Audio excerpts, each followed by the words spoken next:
welcome action fans, and thanks for joining us for another edition of All 90s Action All the Time, as we reach the penultimate edition of our 90s Kurt Russell season.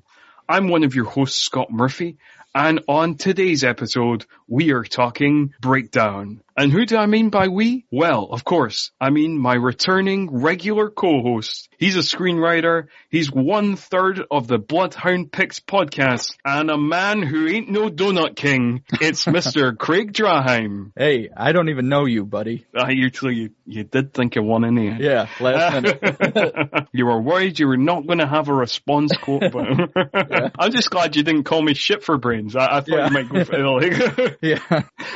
But anyway, Craig isn't the only co-host on this one. No. We are also joined by a special guest in the form of a former guest on the podcast before. He's the Ghost Waits director, Mr. Adam Stovall. What would you do with 90,000 donuts?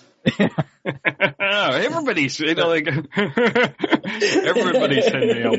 I don't know what we'll discuss further, how that competition came to be, what's that all about? 90,000 donuts. Jesus Christ. I mean, that's like your whole house. We'll discuss it further. I need to give background details on the film. The question of shelf life truly looms over this. It really does. It really does. I mean, you couldn't possibly, you just have to become a donut shop, I think. Right. But for a weekend. Yeah. Like a pop-up donut shop. Yeah. Exactly. And only for cheap gas station donuts, not right. Oh man, I came in here hoping for a moon pie. Yeah. No moon pies, just donuts. Yeah. That's the name of it. No moon pies, just donuts. Yep, that's it.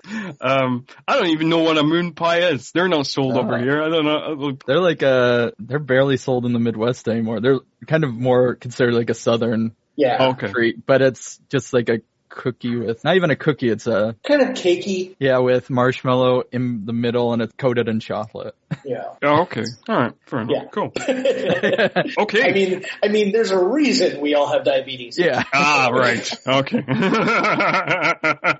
I mean, I'm recording from Scotland, the home of the deep fried Mars bar, so I really can't be smug on this one, as much as I want to be. I was going to say, I've eaten in Glasgow, and no. There's no high horse there. I've got no legs to stand on this. I'm not going to pretend that Scotland is a healthy eating nation. But at this part of the podcast, I usually give the background details of the film, so I will do that now. Breakdown was released on May the 2nd, 1997. It was directed by Jonathan Mostow, whose other notable credits include the likes of U-571 and Terminator 3 Rise of the Machines, and was written by Mostow, and also Sam Montgomery, who also was a writer on U-571 and doesn't have a lot of other film credits, but it did write a few episodes of 24 and a crime drama called Unforgettable, which I've never heard of. Review-wise, it is currently sitting at a 6.9 out of 10 on IMDb, keeping our ratings quite high for this season, doing well. 81% on Rotten Tomatoes, based on 52 reviews. 73 on Metacritic, based on 19 reviews. And it has a 3.5 on Letterboxd. Box office-wise, it made $50.1 million off a $36 million budget, making it the 51st biggest film of 1997. Kind of weirdly sandwiched in between Mortal Kombat Annihilation at 50 and Absolute Power at 52. It's a weird triple bill if you want to do that. Really peaks in the middle. So my memory of Absolute Powers is okay. It's not prime Clint by any means, but it's kind of fine. But definitely the best of the. We're definitely reviewing the best of the three. If you're really hoping for a Mortal Kombat Annihilation episode, you will be waiting for a while. I'm going to say. Just keep on hoping. I have no intention of rewatching that film anytime soon. But back to this film, Breakdown. Since you're the special guest, Adam, we'll cut to you first. What's your relationship with this movie? I saw it when it came out in 97. I graduated high school that year. I remember, J.T. Walsh is in it, and he died not long after this movie came out. Mm-hmm. And I remember it being this, kind of a big deal for a minute because he was kind of one of our great American character actors. And I don't know that Breakdown really asks him to do anything he hadn't done before, but it is kind of a great representation of how he could just live in a character. Mm-hmm. And he wasn't afraid of the messiness and, we'll get into it, but towards the end, you get to see a bit more of his life. It widens a little bit. And I just found it fascinating that in the very short amount of screen time that it has, you really get a sense of the dynamic that he kind of carries in his friendships and his family life.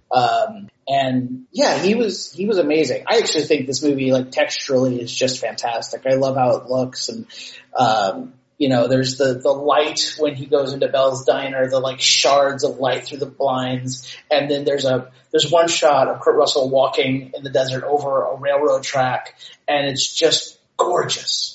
I did find myself kind of watching it this morning thinking man, movies just used to look different. I just saw Black Widow yesterday and we walked out and I was that was a perfectly fine movie. There was no inventive staging. There was they didn't really do anything with the narrative, but if what you want is a movie, it is here for you. And I miss when this used to be that. Breakdown is just a very well-made movie. I got to know John Mostow a little bit, years back when I was living in LA, and it was the first thing I said was man, Breakdown was dope. Yeah, I like it. And Kurt Russell's just the man. We're going to get into that because obviously it's Kurt Russell season. And I have not been able to get on for any of their episodes, so I'm going to talk a lot about my feelings on Kurt Russell. But, to this movie specifically, I just, it doesn't do anything wrong. It's, it's not pushing the form forward, but it's just such a pleasant viewing experience. Mm-hmm. I liked it. Yeah. No, I absolutely agree. We will obviously get into further, but yes, it's not an inventive film, and it's kind of made in the kind of classic B movie mold, but it is absolutely top class at that thing. At the thing that it's going for, it's absolutely top level. Yeah, and that's exactly it. It is totally a B movie, but the execution of it, and the way that Mostow directed it, you can see why he got, really, really big assignments right after this, because he does totally raise it to another level. Okay, so we'll cut to you now, Craig. What is your relationship with this movie? Mine is that there's kind of a couple others on the season where I know that I've seen it, but it almost played as a first watch because I couldn't really remember anything except probably the ending, which, obviously we'll get into the spoilers of what happens at the very end. But yeah, and I was very pleasantly surprised. This is a season that I went in thinking, because we do the awards at the end of the whole season. I was okay, so it's going to be Tombstone is basically going to take the cake, just like how last season it was Copland or whatever it may be. But yeah, this, I was oh no, this is the runner. It might be the one that takes it for me, because not, as Adam was saying, it's just great. And I agree actually with this versus something like Black Widow or whatever it may be, where it was just, there was a period where movies, you could really see, even if it was trying to be something else or if it was paying homage or whatever it may be, it was still clearly that director's, there was still a stamp of, the director or the creator or whoever it may be, where now it's just this series of, it all kind of feels like the director could be thrown out with some of the bigger movies because they all feel the same person could have made them and things like that. And so this was nice in that sense. I would push back on that a little bit. like, even within some of the massive franchises, I think there is certain directors who have still put their stamp on things. Like, if you, like, you know, we're talking about the MCU. So, like, you know, things like Guardians of the Galaxy or Thor Ragnarok, or, you know, it's, you know, you can definitely tell that, you know, Ragnarok's a Taika Waititi film, and you can definitely tell that the James Gunn's all over Guardians of the Galaxy. You know, like, so that, you know, the director imprint can still be there. I mean, I kind of get what you're talking about. You know, it's all part of the big Disney machine and all that kind of thing. But, you know, there is equally, you know, there's still good blockbusters being made. No, I agree. One that might even be like a more direct thing to this, like, because I was thinking about Black Panther, and, you know, Black Widow again is a fine movie, but like there's a car chase where there's just like 17 different angles on the car without cutting away, like, and it makes you appreciate Ryan Coogler. I mean, I always appreciate Ryan Coogler. He is amazing. But like the simplicity of his filmmaking in Black Panther, and how it's just like, no, we're just going to settle down and watch this. You know, we're not going to cut between a million different things. You're going to be able to see the choreography, you know, see the geography of these things. And Breakdown is similarly like, it's, I don't know that I really appreciated it before I made a movie, but like, you know, the cleanliness of just like, no, set up your camera, show what you're showing, and don't try to hide and cheat a bunch of stuff in a million cuts that just serve to dissociate the audience from the action. Yeah. Although, to be fair, I do feel like that's becoming back in vogue. I feel like, you know, actually, you know, feeling the action and feeling the impact of the action, I feel like there is new filmmakers coming onto the scene who are like, no, we don't want to do like all CGI. We want to feel things. And I think like possibly that started way back with something like The Raid. I know that's like 10 years old now, but then I think it's continued, and I think it's got bigger with things like John Wick, and I think nobody is connected to the John Wick universe, and like I feel like there is this kind of stream of action movies coming now that's kind of returning to like this, like returning to like the 90s, or, you know, or even before, and just making it more impactful and being like, yeah, well, like CGI is cool and all, but like we want to actually feel things. Yeah. Well, this is also that period where you still could get away with like that really nice, I mean, what they call the middle budget area, where it's not, you know, $200 million, or it's not under $10 million. It's like you can make a very decent movie for, like, you know, whatever it may be, but that. You imagine seeing a movie greenlit now for adults that costs $35 million. Yeah, no, I mean, like, that is a thing. Like, yes, I mean, the mid-level, it's the bottom fell out of that market, you know, some years ago now. And yeah, like a movie like this being made for $36 million, you know, like now it just seems crazy. But I suppose we should actually, get into the movie, you know, like before we talk around the movie and we begin with a roadmap. Yeah. It does literally begin with the roadmap. Intercut, like it's like the credits are like on a roadmap, like, and then it's intercutting between that and just a Jeep driving. We don't know who's in the Jeep yet. It's going to be Kurt Russell, we know, but like, you know, we just see the Jeep, and we kind of keep cutting back and forth. And also, right, another thing I did want to note at the start of this movie, we're not going on another tangent. I'm actually talking about the movie now, is, one of the things that struck me about the film, looking at the credit, was the music for this film, which I like, is done by Basil Polidaris. And Basil Polidaris, as many of you know who listening, he's probably most famous for his score for Conan and for his collaborations with Paul Verhoeven, like Starship Troopers, RoboCop, that kind of stuff. And yeah, it's just a weird score for Basil Polidaris. He's usually known for these big, bombastic, Wagnerian, you know, like all percussive, crashing things. And this is, it's very different. It's all kind of harsh string. I mean, it's still quite harsh, but you know, like, it's not the bombasticness he's known for. I found myself like a few times thinking like that it reminded me of the Terminator 2 score at times, and then like a little bit of Zimmer And at times, Yeah. it's like, oh, this is a cool little space that this score exists in. Mm-hmm. Yeah. Apparently, he made like 2 scores for the movie. The first score was rejected, and then like he made this whole second score. The first one was just a piano, the entire time. I mean, I don't know, like, maybe the first score was like a typical Basil Polidaris score. Maybe the original score was like Conan, you know? Like, Bum, bum, bum, bum. It's still one of my favorite things that, oh god, it might have been like Deathly Hallows Part 1, but like the color palette that the director used was vetoed by the studio. And I'd never heard of a studio being like, no, it can't look like that. Like, what was that color palette?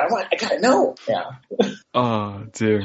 Okay. So, Craig, tell us how the action kicks off. Okay, so we have the couple, which, spoiler alert, Kurt Russell is driving, and they are going across the country. We don't really know why at the time, but she's asleep. Well, Amy, she's asleep, and then Jeff is Kurt Russell, and he's the one driving, and he's looking for coffee at one point. His cup is out, so then he sees that there's the big kind of canister in the back. He goes to reach for it, and then this kind of rusted truck pulls out on this little stretch of highway, which, you know, causes him to then quickly veer to the left, and they honk at each other. And then she instantly wakes up, and he explains that this guy just pulled out of nowhere, but, you know, he admits that I did take my eyes off the road for just a second, but man, he just came out of nowhere. And then she talks about wanting to stop soon, and because they just need a break, and he's obviously tired. And you get the sense that, so they're kind of this middle-class couple that are changing job, or they've changed jobs and they're going somewhere, but you don't, just like a lot of this movie, you're given enough information to really get you invested and keep you moving forward, but not to really bog down the story. With exposition or any kind of character background besides that. It's like one of my favorite things that, you know, when they stop and get snacks and she gets the donut thing, and it's like, you know, if you win this, you get $90,000 or 90,000 donuts. And they talk for a little bit about, you know, very briefly, but just like, wow, $90,000, that sure would solve some problems. And it's like, I mean, it's 1997 dollars. Yeah. So like 90,000 is, you know, a pretty good chunk of change, but at the same time, like, it isn't really life-changing money. Yeah. You know, so like just that idea of, you know, like we're not told what he does or why they're moving or any of that stuff, but it's like, and you know, it kind of speaks to, judging a book by its cover where, you know, these people, sorry, I'm just going to jump ahead. You know, these people see a shiny red car in Massachusetts plates and are just like, our jackpot has come in, and like meanwhile they're in there just like, boy, these donuts could really turn things around for us. Yeah, for sure. And it's interesting what you say about like just giving enough little details of the story, because like apparently, according to the IMDb trivia, you know, sometimes it's right, sometimes it's wrong. So we'll go with it. The film originally had a prologue, which showed Kurt Russell's character Jeff as a cameraman in a war zone, and he witnesses the death of a young girl, and this causes him to like quit the job, and this is what prompts the cross country journey to start a new job. But the director, Jonathan Mostow, didn't like the opening and asked Paramount to test screen one version, the version we got, or the version with the prologue, and the test screenings came back that audiences prefer the version that we got. And I agree. I think if you had that prologue, I don't know, I think it would change the whole dynamic of the story. It makes it feel like a novel. Yeah. You said that and I was like, oh my god, if this were a novel, that would be a fascinating subplot of like what he's going through. But it is not a novel. It is a 90-minute movie.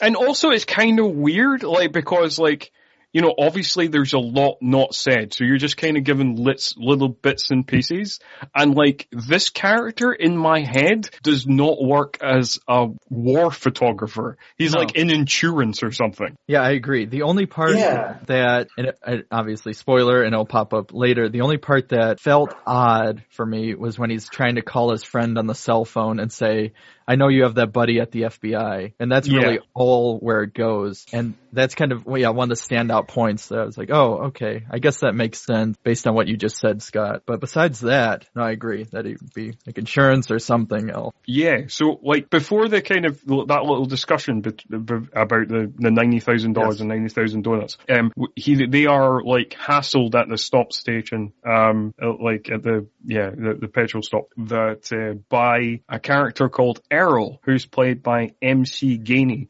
who, funnily enough, also played a character called Earl in Con Air, which came out in the same year. And MC Gainey looks like Lemmy from Motorhead. He does a bit. Yeah. Whose real name was Errol. Yeah, there we go. It all ties together. This is Cool Runnings Corner. There aren't any connections, but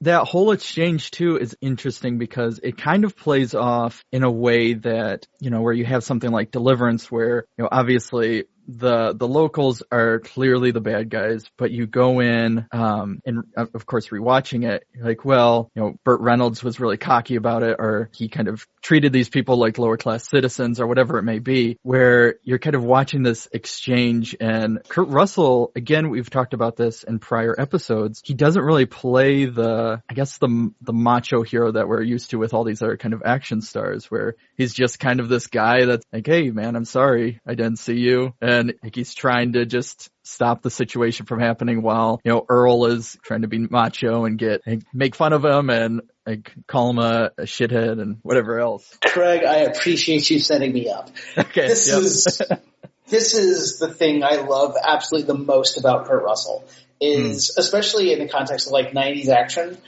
so many of the 90s action stars were just like pure masculinity. So even, you could put so many of the others into this movie.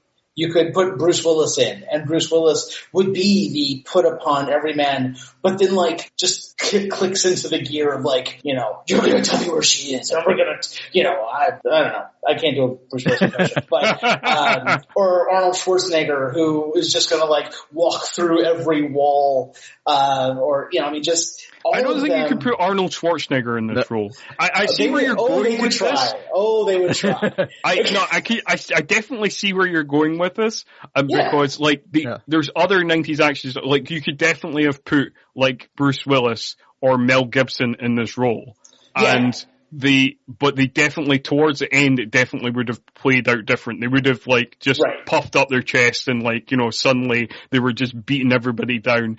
So like I do think it would play slightly different, but I see what you're talking about. Yeah, Kurt Russell has that sense of humor that made him so perfect for John Carpenter. But like in this, especially I appreciated like his kind of bemusement. It's a very low key, but like, he has this sense about him of just like, why are any of you doing any of this? Like he's not looking for a fight, which like you put Bruce Willis in this role and he'll look like he's looking for a fight.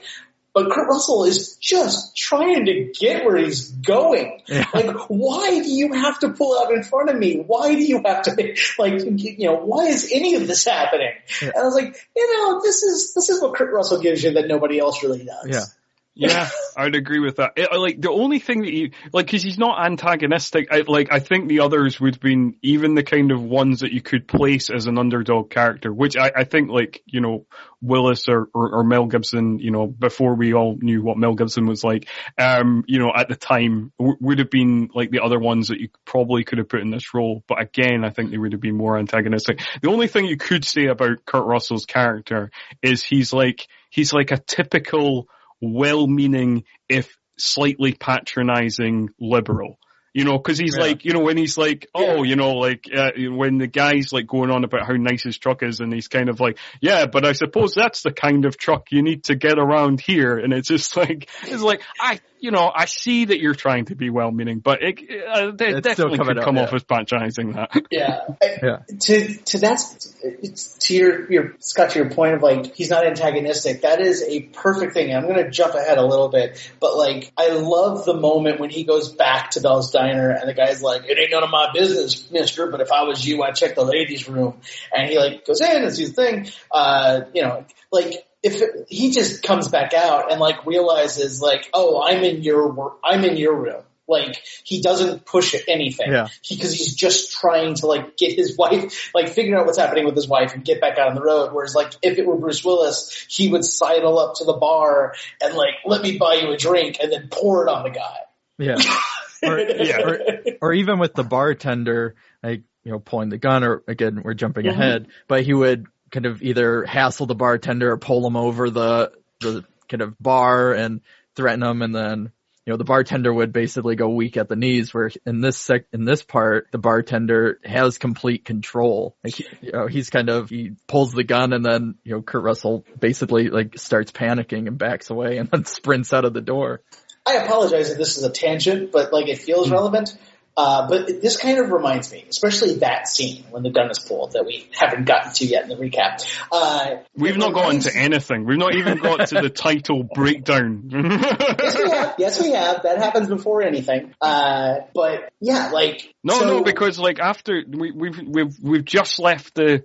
We've just left the petrol station. We just left the gas station. So so the breakdown has not happened yet. We even see Kurt Russell. Anyway. Go ahead, Adam. We just watched this morning. Come on.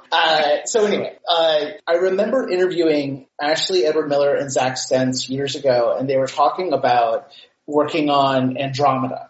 And they had written a script where Kevin Sorbo's character loses a fight, and they were like really proud. They were like, "Oh, it's gonna be cool!" Like, and Kevin Sorbo gets the script and comes back with like, "I have a note. I don't lose this fight." And they're like, "Oh God, Mr. Vane, Hollywood star is like, oh, I can't lose a fight. I'm a man." And they, in talking to him about what the scene was, they realized, oh no, he's right. Like, we had our idea, and we were servicing the idea and not the character and not the emotion and not the story. And so they changed, and he wins the fight.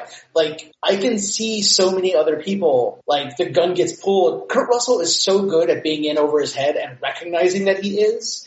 And like, so many other people would just be like, no, I'm not in over my head. This may be their bar, but like, I'm still me. And Kurt Russell is just like, nope, I did not expect a gun. I will be leaving now. Thank you very much.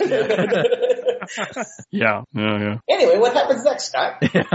Well, after the 90,000 Donuts conversation, the car breaks down, like the title of the movie, Breakdown. Oh, that's what you meant, the titular breakdown. Okay. Yes! Sorry for the confusion. Sorry. Sometimes I'm dumb. That's okay. Good thing I'm pretty. You are a very pretty man, Adam. Yeah. And then after that, we get some banter between Jeff and Amy, a bit more banter as just by the car as they try and figure out what to do. And then it gets a bit tense as Errol drives by real fast, and then kind of in the distance kind of turns around and is kind of staring them down from far away, and they're getting a bit tense, and they're kind of like, what the fuck's going to happen? And they're confused as, again, as we were mentioning, Kurt Russell Hall in this film is like, why are they doing this? Yeah. So like, and they're both kind of like, why are they doing this? But then, a big 18-wheeler drives by, and they're like, oh, okay, we'll flag this down, and Errol drives away, and then this is when we get the introduction of J.T. Walsh's character, Red. And he says that the engine, it looks like the engine has overheated, and, like Jeff is like, oh, okay, the engine's overheated, well, we'll just wait for it to cool down, we'll start up again, but Amy's not kind of having that. She's kind of like, oh, you're really we're just going to sit here for hours, and wait, like, I'd rather, like, hitch the lift and, phone the repair guy, phone, like, kind of, AA, whatever. So she goes in the lorry with Red as to phone the repair people and get them to come to the car.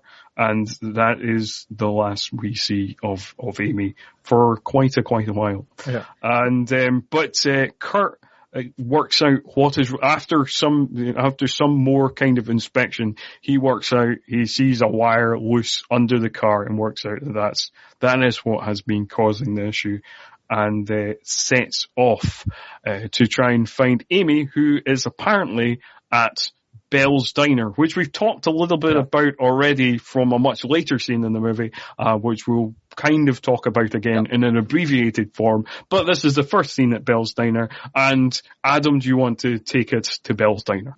Kurt Russell's been told that that they're going to Bell's Diner. She told him she's gonna get some iced tea and wait for him. And, she is not there drinking iced tea when he walks in. And he thinks maybe there's a different Bell's Diner. He's very confused. But something occurred to me. Do you, because the Jeep Grand Cherokee is a perfect choice of vehicle for these characters.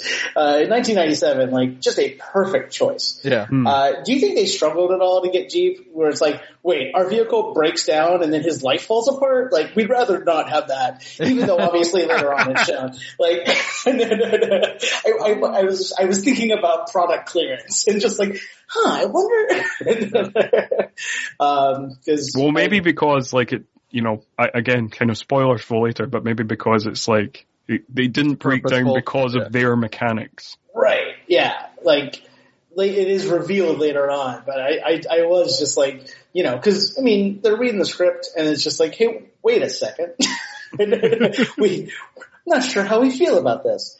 But no, Kurt Russell walks into a diner and it is just such a divey little place full of people who eat there every day of their lives. And, as we come to find out, there are machinations happening of which he is unaware, that I kind of wish I think I want a movie. Part of me is just there's so many movies like this. Can we do one that's about the town and how they put together these traps? Because I feel I would kind of dig that. I agree with you in that sense that, I don't know, there's this part, maybe because I came from a very rural, northern Midwest town that's basically either a truck stop or just for tourists, most of the year. And there's this part of me that'll watch some of these movies occasionally. I'd just really like to see a movie where, like you were saying, where it's about that, or either where they're not kind of the horrible hillbillies or the rednecks or whatever it may be, where they're the decent, it's just you have these town folk and you get to really live in it and see that world. Yeah. When you were saying they're not the evil ones, I was just thinking of Tucker and Dale versus evil. Yeah. This is the second one, but I really do love the guy that says it ain't none of my business, mister, but if I was you, I'd check the ladies' room. Because it's just one line. Yeah. But the idea that he's having fun with what's going on, that it's a game to them is fascinating to me. Because to them, it's just this woman probably ran off on her husband or whatever it may be. They don't know the severity of what happened. And it's funny. Well, again, because the movie gives away so little, you don't actually know. Oh, yeah. Because it feels like the bartender, it seems, isn't in the conspiracy, but how many people in the town are in on the conspiracy? We just aren't given the information. And what if this conspiracy is what if this is one of those towns where it's oh man, ever since the highway, we don't really get anything.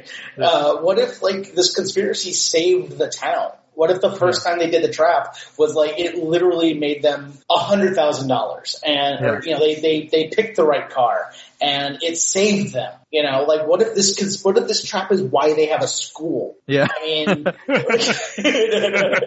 Who knows? Also, the other interesting thing I should have mentioned, just in connection to the season as a whole, is the bartender is played by Jack McGee. Yep. And just like JT Walsh, both were in Backdraft as well. Yeah. Jack McGee's awesome. He's, it's also just fun to watch these movies. That guy. Bruce McGill's kind of my favorite one of those. Bruce McGill walks into a movie and I'm just oh, good. I don't know what's about to happen, but it's definitely not going to be boring. Yeah. And then kind of going back about the whole town, because then you start even getting where you don't it does it in such a way where you don't know who is or is on this, as we talked about, but even where we're told that the police are in on it, but then something happens later on to suggest otherwise. And even with somebody like the bank teller, or that happens later on, it's just, I think, it's very effective in the way that how it handles it.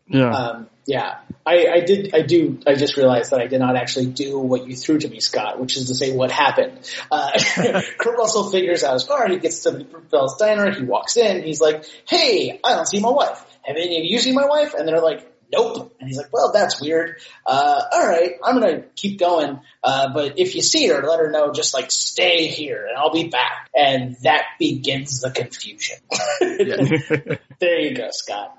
Yes, that is exactly what happens. And then we go back on the road, where Kurt Russell, as Jeff, was calling Jeff from now on, he sees the lorry again, and he's like, I'm pretty sure that's the same lorry. And it just so happens that it is the same lorry. So he goes chasing after that. He sees Red, in his lorry, tries to flag him down, tries to say, like, pull over, man.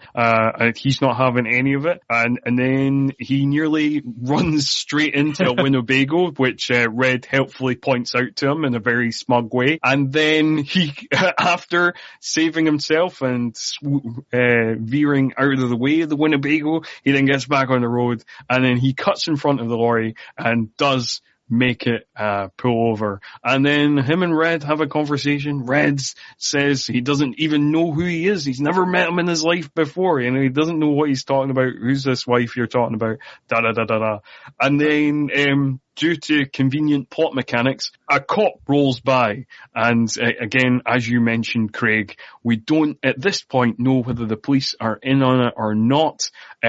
It just seems like it could be that the sheriff is just kind of a little bit incompetent, or it could be that he is in on the conspiracy. And again, talking about connections to other episodes we've done, the sheriff is played by Rex Linn, who we last saw in our cliffhanger episode. Yes. Well, and this actually voices what Adam's been talking about, where Jeff really says, like, why are you doing this? When Red keeps going, hey, I don't know you, buddy. Like, I don't know your wife. You must have got a wrong truck. And he's not being angry about it in the sense of, as again, like we'd see with normal action stars or anything. It's just like this desperation of like, what's going on? Why are you doing this to me? And to set in motion this whole thing. You know what movie this, I was kind of surprised, but like this movie reminded me of Fargo a little bit. Oh, okay. And like one of the many great things about Fargo is the mic scene. And, when Marge is just like going around talking to folks and then like talks to Mike and feels really bad and then talks to the lady and it's like, oh, right. People lie. Yeah. I forgot. Yeah. I'm going to go talk to Lee Macy again because he might be lying. and Breakdown had this you really get the sense that Kurt Russell wants there to be an answer. Yeah. And, he wants there to be a reason that's not just like, oh, money or, maliciousness. Yeah. Yeah. Oh, you're lying. Right. Yeah. Because he doesn't even try, his big major aggression isn't even trying to hit Red or anything like that. It's that he frantically sprints for the cabin, the truck's cabin, opens it up and starts looking in to try and see any remnants of his wife. That's really all he does. And he doesn't hold on to Red as Red's getting in the truck to leave. He just stands there in shock, basically. Yeah, for sure. Yeah, he's a really good suburban dude. Yeah. You do. He just all of his reactions for the first really half plus of the movie are just well, none of this is supposed to be happening. Yeah. What the hell? Yeah, for sure. Fargo is not one of the movies I thought about while watching this movie. There's a bunch of movies I thought about while watching this film. This section of the movie most reminds me of the Vanishing. Just that sense of kind of just despair and just kind of not knowing what's going on and trying to figure out the mystery of it. like, it stops being the vanishing about just over half an hour in. But at this point, that's the movie it most reminded me of. Well, Scott, you should know by now that I'm always thinking of Fargo. Yeah, all right. fair point. It is a movie worth thinking about all the time. Oh no, Fargo is definitely is one of the Coen's best. Yeah, for sure. Also, where are we at? Oh yeah, right. So, Rex Linn, Sheriff Boyd, he recommends that he goes back into, he doesn't offer to take him into, he's off somewhere else. So Sheriff Boyd's got shit to do. So he says, go and file a report, with my deputy. And again, we are still playing this game of, is this police department A, in on the conspiracy, or B, are they just incompetent? Because they've got like 1 million missing persons posters in this small shitty town, and it's like, geez, this police department does not know what it's doing. Well, I will say, I'll tell you after the fact of my story about driving through the desert that makes it more obvious that was freaky. But just looking, I won't burden anybody with that story. So for the movie itself, he just kind of gives it and then goes back to the diner, or gives all the information, and even the guy says, I'll let you know, and that's about it. Then when he goes back to the diner, and that's when you expect maybe more coming from it, of being angry or that bravado, but then, and we've kind of already talked about this with, they go and check the women's room, he's like starting to figure out, he's not starting to figure out that something's wrong, but he's starting to get like out of his bubble, like the inclination to check the checks, the order bills, that shows that he's like starting to doubt things around him. Yeah. Which is what happens in the next scene. And also, that is what happens in the next scene. Absolutely. I don't think we've mentioned yet either, talking about Kurt Russell's performance and him not being antagonistic. The other thing that I think works in the film's favor is, now this movie came out a year after Escape from LA. And in Escape from LA, he is definitely, he's lean and muscular and very much in action hero shape. But in this movie, he's not. It's not like he's out of shape or anything, but certainly compared to his Escape from LA, physique, he's a bit pudgier, he just looks like a kind of middle class dad, that's what he looks like. Well, even, the next film after this is Soldier, where he is ripped. He worked out for 18 months after this film, so that's what. But in this, earlier when we were talking about him being like a war zone driver, I was thinking about when you mentioned insurance, it was I could see him being like a substitute teacher. Yeah. If you just took him in the wardrobe that he is in and put him in a substitute teacher movie, it would be, that guy's a substitute teacher. Totally believe that. In all those substitute teacher movies. So many. So many. All I can think about now is the Tom Berenger film, The Substitute. That's it. Damn it, Scott. Now that's what I'm thinking about. Anyway, what happens next in Breakdown so I can stop thinking about Tom Berenger? Moving on from Tom Berenger. Again, Tom Berenger season. Again, if you're really calling out for the substitute episode, again, you might have to wait for a while. Anyway, Breakdown. What's happening in Breakdown? So this is where we first meet Billy, who presents himself as the kind of somewhat slow kind of town idiot, or the simple-minded person device. Yes. But he gives out some information, kind of rather skittishly. He kind of tells us, "Oh, you're the guy looking for his wife," and then kind of gives out what we believe to be kind of part of the conspiracy. And he seems to kind of throw out there that you're being dumb and you go to the police because the police are part of it, kind of thing. Again, like, and sorry to give away the ending, but like, in the creation of this trap, when did they decide that Billy needed to play a character? Yeah. Like, I am so fascinated by how this whole thing, because it is remarkably well formed. Yes, it is very, I mean, like, it is basically crafted like a movie. It's very much, you know, like, everybody plays their part, and like, you antagonize them here, you give them a bit of information here, you know, like. Just enough to keep them going. You know, they even know. I mean, they have 3-act structured their traps so well. But they even have multiple plans, because the initial was like, oh, hopefully they just both get in the truck at the same time. Right. Then that would be, you know, it solves it all. But if they don't, we'll just lay out the script for you. Here you go. Yeah. Yeah. So, they obviously have like a plan B and C, and you know, like everybody's playing their part. But we head back out on the road. Jeff is pretty desperate at this stage, and this is the part where it stops being The Vanish. Yes.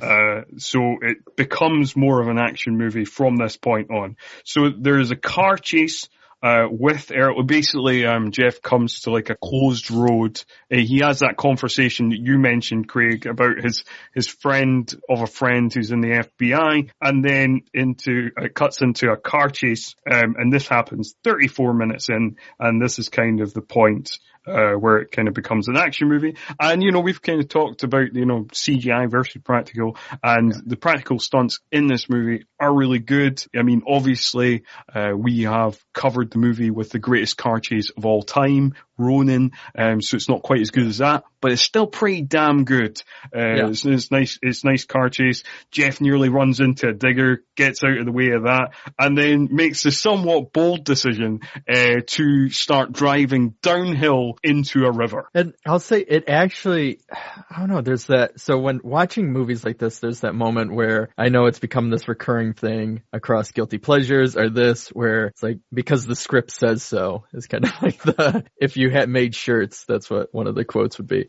But with this one, it feels, especially with his character, where he's just been had a gun point at him, and not just like a pistol. Well, he had a pistol, and then Earl points like an M16 or whatever at him. Yeah. And like, it feels, I guess, authentic in the way of like just not knowing what to do and frazzled, and okay, well, I'm just going to drive off this hill into the water, or do something, because I can't just stay here. So, I mean, it feels like it works. It doesn't feel like it's just because the script told us to do this. I totally I kind of thought that the car might like make it through the water and get to the other side. It's just like, see how badass a Jeep is? I was still in product placement. You're still thinking about the product placement? Yeah. They used it for the Jeep commercials after. I'm always thinking about how these people get money. Yeah. But that is not what happens. No. It just gets stuck in the middle of the river, and Jeff tries to get out his window, but is shot at by Earl, and then so dives back into the water and gets out the passenger window, and then he is just, and this is the brief section of the movie where it's like the river runs wild, and he's just riding the rapids down the river while Earl shoots at him. Yeah. Which is a lot. I mean, I've never been shot at while doing it, but riding the rapids without a boat is a really fun thing to do. I don't know if either of you have ever been whitewater rafting, but it's awesome. No, I've not actually done it. So I'll maybe have to try it. Yeah, be one of your New Zealand adventures. There we go. Yeah, it could be. Well, and then another person shows up too, which I know him from the masterpiece known as Cabin Boy, but I can't remember his name right now. But we know another another member pops up, and he says he drove off or Earl tells him that he drove off the hill, and he pulls up in a larger truck. Yeah, because he pulls the Jeep out of the water. Yeah, his name is Rich Brinkley. Yes. And his character name is Al. There we go. Although I don't think he's ever referred to as Al. I like in my notes I put him down as Greybeard. Yeah. Welcome to the movie, Al. Like, yes. So in this gang, in Red's gang, there's like 4 members, and Al is just like Yeah, he's just there. He has like a funny line later on in the movie, but for the most part, he's just kind of set decoration. He's just a pretty face. He's just there. He's just there for window dressing. Yeah. I love. So we kind of talked about Billy playing a character. So Jeff is hiding in the bushes, looking at Earl and Al putting his Jeep in the back of Al's lorry, and then he gets knocked out by Billy with the butt of a gun, and then it is revealed when Jeff's crammed into a boot, and then it's revealed that he is for Americans a trunk. That's what I should say. For our audience is fairly equal, UK and American, so I don't know whether to anyway, trunk, boot, whatever you want to call it, just doesn't matter, I suppose. And then we find out that Billy has been playing a character. He just played the character in one scene. It just seems so random. And how he's no longer the character as he rips his hat off and shows his long hair. Yes. His flowing blonde locks, where he's just a cool, pretty boy. Yeah. There is this is a tangent. This is 1000% tangent. Okay. But there is this woman. I live in Queens, and I live right off the 7 train. And we have a lot of people on the subway here because, America is not doing great. There's a lot of people panhandling, and there's all different kinds. Some people put on a show. Some people, try to, sell you candy. Some people just ask for money. This woman gets on the train, and she is crying, and she's holding a picture, and she talks about how her sister died that morning, and she's trying to raise money for the funeral. I've seen her do this 6 times. And at some point, I remember thinking, how did you decide, are you a frustrated actor? How did you decide you wanted to play a character in your panhandling? What part of you is this serving? I've told my friends, I wish there was a way to say, hi, I just want to buy you a coffee and ask some questions. Is there a way to do that respectfully? So Billy having this character to play, made me think of that. Was he the kid in high school in our town or whatever? Did he want to be an actor? And this is how he gets to do a little bit of acting? What part of Billy led to the creation of, well, gee, mister, they don't tell me nothing about that. Where did that come from? I am so fascinated again by this whole thing. Yeah. I do wonder if being Red is outlining the plan and how, they're going to capture these couples and they're going to kidnap them. They're going to take their money. They're going to kill them and the whole setup. And then, you're going to all antagonize them at this point. And then I'm going to act all friendly and kind of scoop them up. And, Billy came to them and been yeah, but I don't want to be one of the antagonists. If one of them gets away, what I want to do is fool them by making the other person think that I'm on their side. And I'm going to do this through, being a kind of friendly simpleton. And Red's kind of sure, Billy, whatever you want to do. I'm right. Right. He's the young one. He's probably he's the one that can run people down or whatever. He's the most able-bodied of them all. But it does occur to me that you're going to be talking to Mostow in a few days, and you could just ask him these questions. Yeah, no, that is a very... Wait a second, we can actually get answers. Yes, this is great. Do you know what? I'm going to let you in on something here about my thoughts before this episode. So I was thinking about this film and I thought, you know what? I'm going to make this episode with Adam and Craig, and in tribute to this film, I'm going to try and make it as taut as this film, and I was clearly deluded. That's adorable. That's adorable. We just can't help ourselves. Tangents galore. It's what we're like. Oh, I'm sure Adam will be concise this time. Yeah. I can't bring it all to your door, Adam. We're all equally to blame. I think we've all already had a tangent each, or more than a tangent each. I know. I really want to hear Craig's story about driving through the desert. Yeah. Well, I don't know. When do you want to present your story about going through the desert? Is that for later? I can do it now. It fits. We're now firmly in tangent corner, so why the hell not? Let's do it. So when I was moving, my partner and I were moving back from Los Angeles after spending about 5 years there. We were driving back going through California into Arizona and New Mexico area, but we were driving across the desert and we left late, so it was the middle of the night, and there's this stretch in the desert, which, if anybody has driven it, where it's like 200 miles of nothing, basically. And in the middle, you're told there's one gas station. Or so, right off the highway. And so we're driving it. We're like, well, we have enough gas. It's either we just make the whole drive and we're running on fumes, or we can just stop at this gas station. But it's going to be about 2 a.m. So we go and we stop there, and my wife obviously doesn't want to. We go off, and it's Route 66, which is, the whole area is completely dead. Like, there's no lights on, there's nothing. The gas station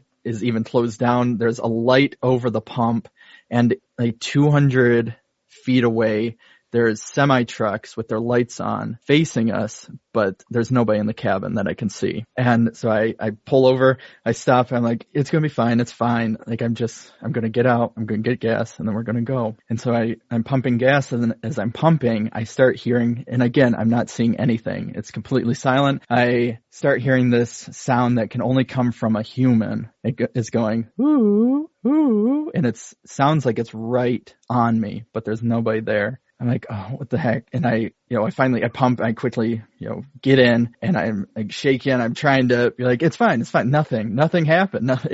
We're just going. So we're going on Route 66 to get back on the highway. And like a mile down is this other gas station that was the one that was talked about, where there's tons of people, completely lit up, everything. It's great. So after the fact, my wife, her family is social workers. They're like world renowned, all that. And they have a lot of social worker friends. She's kind of telling this silly story and saying, like, here's this kind of creepy thing that Craig had to deal with. And, her parents' friends were saying, well, I know that actually. I know that stretch because I used to work in, sex trafficking. And so what was happening was it was a stop where in this desert, somebody was trying to signal to me that, like, are you dropping off somebody for human trafficking? Because if I knew the sign, then, I'd go over to the trucks or whatever they were to then drop off my wife to, for human trafficking.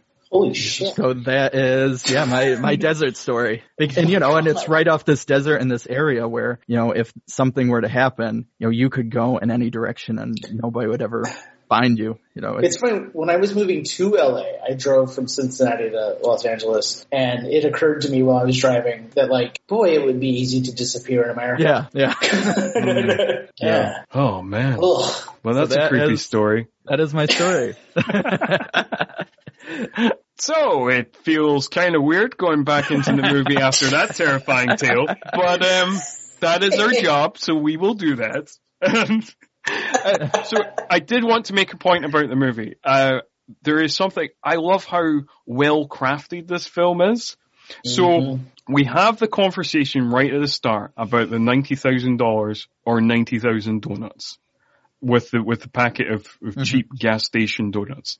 And then when Jeff is in the water riding the rapids, once he gets to dry land, he sees that packet of donuts again. And it's kind of played as this kind of little emotional beat of like, oh, I remember that conversation, and Jeff remembers that conversation. You can kind of see it in Kurt Russell's face. And it's kind of like, and you think, oh, it's just done for that, to kind of, to feel the emotion of where Jeff's at.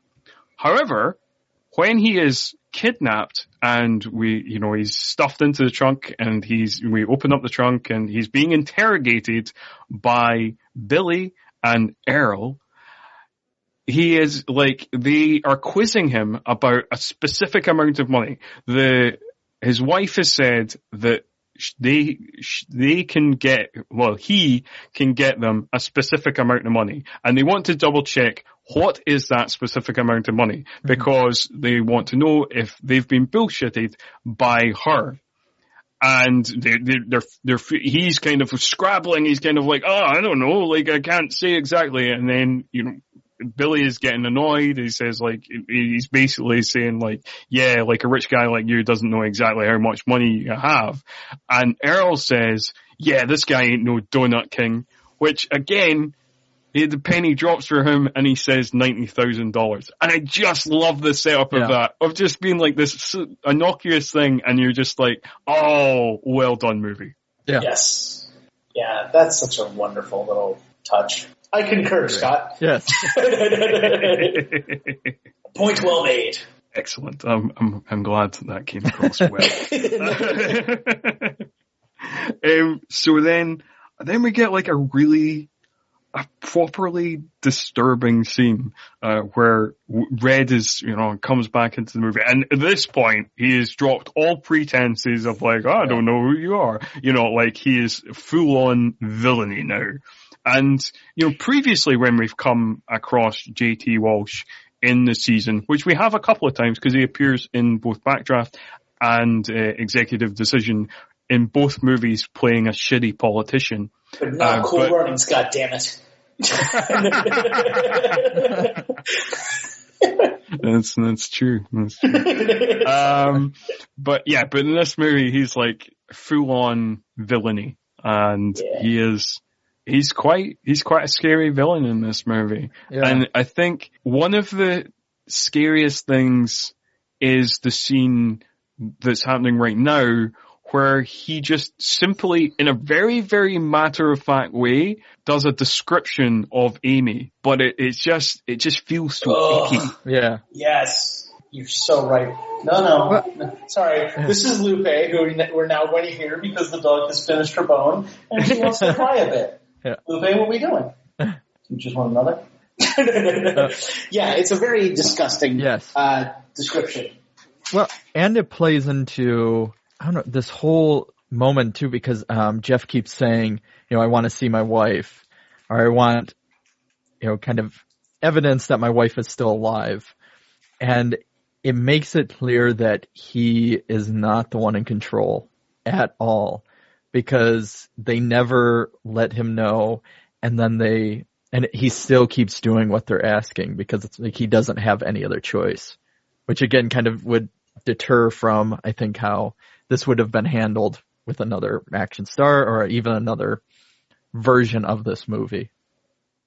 Yeah, I absolutely agree. As we've kind of discussed a few junctures in this episode already, they're definitely, with nearly any other action star at this point in the movie, even if the character did eventually acquiesce to what Red was demands, there definitely would have been some sort of shoving match, or he would have punched out either Billy or Earl and then been convinced and strong-armed into it, but he just realized he has no cards to play, and he's just like, okay, I'm just desperate to get my wife back. I'll do anything, whatever you want. And that thing is to go into the bank, which is, it's probably about some 100 yards away, into this town that is basically just surrounded by desert.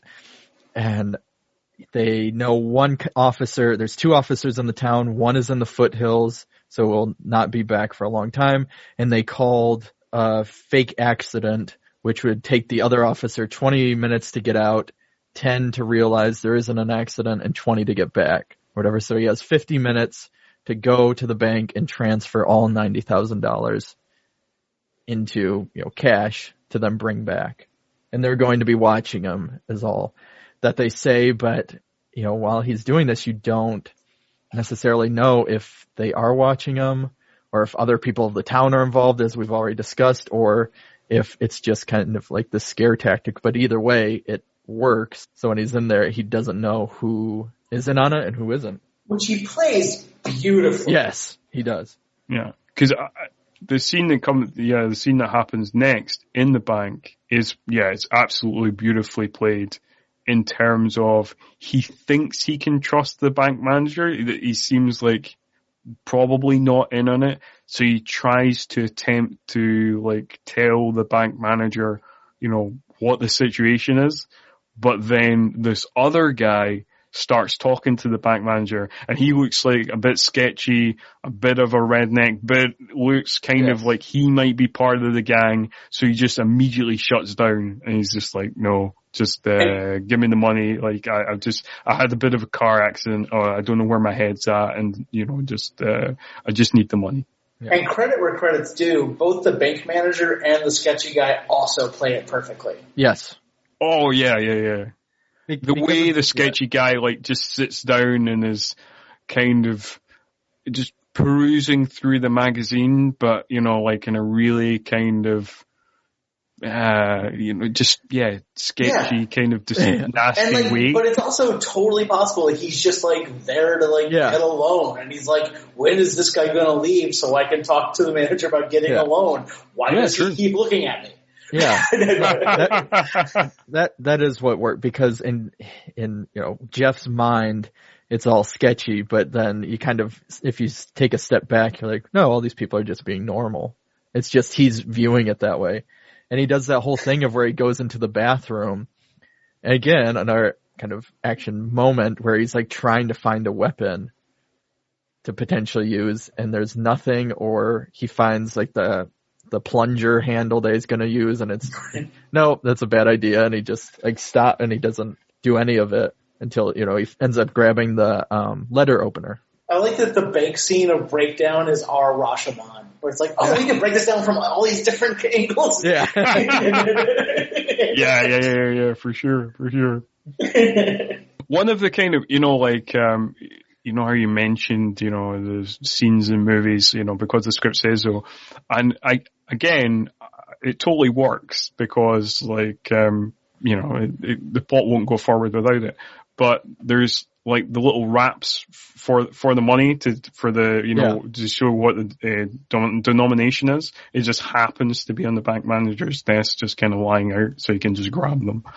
Which is totally plausible. Yeah, no, it's fine. You know, like, it's not like a big kind of like, oh, that's just seems totally implausible. It's not. It's just like one of those kind of things of, it's a crazy day to bring my battle axe collection to work. Yeah, no. Yeah, he goes into the loo and finds a minigun or something. You know, it's not like that. Ah, dear. He goes into the parking lot and finds the battle van from Tango and Cash. There you go. I was just down in Virginia a few weeks ago, and like there's a ton of Civil War shit there, and like now I'm just thinking like, oh yeah, the cannon outside the town bank. He just like turns around. Like that's the Liam Neeson version of this movie. Oh yes.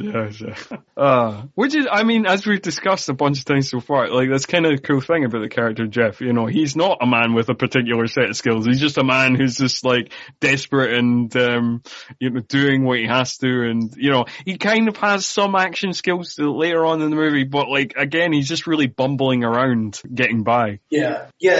This movie reminded me, especially at this part, the whole sequence when he's like walking down the street, and then, but I don't know if you guys remember a movie called Nick of Time. Yeah. The Johnny Depp film. Yeah. Like, I was thinking about how much better this version is and how much better Kurt Russell would have been in that character. Yeah. Because he has that particular set of skills as an actor that like Johnny Depp just like never quite felt like that person. Yeah. I'm very glad Johnny Depp I know what you mean. Right like, I don't know, like, he doesn't work as well in that kind of role. Like, there's certain roles that Johnny Depp always excels in, but that's not necessarily one of them, no. Like, I suppose, like, partly because there's a slight kind of otherworldliness to Johnny Depp. There's like it's not, like, he can't really do every man. Like, it's not really in his wheelhouse. He's like a little too pretty to be an everyman. Yes. Like, Kurt Russell's a very attractive man, but he's like, you could see him as a neighbor. Yeah. Like, if Johnny Depp is your neighbor, you're Elon Musk. Yeah, fair point. Yeah, absolutely. Yeah, there's something just a little bit too cool, a little bit too rock and roll about Johnny Depp for him just to be like normal suburban dad. Whereas like Kurt Russell, as much as he is a good looking guy and he does look like a Hollywood star, he's grounded enough that he can still pull that off. Yeah. Dog's freaking out. Sorry. That's all right. It's okay. It's okay. I know you don't have to go for a walk because I just took you out. And talking about, like, excellent segueing, talking about going for a walk, Jeff is instructed to go for a walk and then get into the first pickup truck that he sees. Yeah, which is Earl. What? And again, it goes, as we've kind of talked about before, where he wants evidence that his wife is still alive. And Earl's like, you give me the bag of cash and you give me the bag of cash, I'm just going to shoot you dead right here. And so he just, gives the bag of cash and then he gets, his hands, bound by the duct tape and it's then put in the truck with him. As Earl. Right, I gotta figure out what this is. I'll be right back, guys. Okay. So Earl binds his hands in duct tape and then sits them in there. And as they're basically driving with the money, which Earl believes is the $90,000, and Earl is just kind of. I will be back as soon as I can, but she very clearly wants to go outside, so I'm very sorry. No problem. Okay. Okay. This is the first time this has happened on recording. Okay. But it's all okay. Here, I can finish my thought process, and then we'll. Yes. We will continue. We will continue on. This is podcasting gold. I think. Okay. So yeah, Earl the whole time is basically just mocking him and talking about you were such an idiot with you were so easy with your fancy car, and you just came up and you just went through with it. So yeah, he's just mocking him. And during this time, Jeff even gets hit to the side and he's trying to basically cut himself free with the letter opener that he grabbed at the bank. And Earl is just, mocking him and talking about the whole thing. But then at that moment, Earl finally starts looking at the cash and we see that what Jeff did was put the hundreds on the end and then filled, these stacks with ones. And so, because I think he was only able to get 5,000. Yeah, it was 5,000. He tried to get an extra 6,000 on his credit card, but he couldn't do that. So it was $5,000 he got in the end. Which again then kind of goes where you learn about, it gives us just enough where you learn about their money issue, that there's something with kind of money issue, but not fully. That, they obviously have nowhere near $90,000 to spend. Yeah, for sure. But then, I suppose, this is where it becomes even more of an action movie, because, he does become a little bit more of an action hero from this point of the movie. Yeah, but I mean, fortunately, I think it feels... It doesn't feel like he goes from 1 to 100, which I think helps. Like, it does feel like it's just that frantic nature of that he gets himself free and he stabs Earl, but it's not like he's doing, full on, I guess, fist fighting, and it's very messy in terms of the fighting. That is true. Yeah. It is not like he's suddenly becomes an elite commando or anything with, special fighting skills. He is just, again, scrabbling around, trying to do his best. This is quite a kind of fun action sequence because he stabs Earl in the shoulder with the letter opener and then he pistol whips the fuck out of him. He smashes that gun into his face at least half a dozen times. Yeah. And I mean, I like the part, so he binds Earl's hands and then he binds his neck to the backrest of the seat. And so his form of torture is either pistol whipping him in the face, asking him what's happening or where's my wife at, or he's slamming on the brakes, which is then choking Earl. Yeah, he becomes a bit Jack Bauer at this stage. Yeah. pretty much just for this scene, he becomes Jack Bauer. Yeah, because after the Boyd shows up and they're pulled over because the truck is swerving and slamming on its brakes and everything, he kind of goes back to that normal nature, I guess, in a way. Yeah, the character that we have learned about up until this point, and has been following up until this point. Yeah, he goes back to that character. But yeah, just for this kind of one scene, Jack Bauer. Yeah.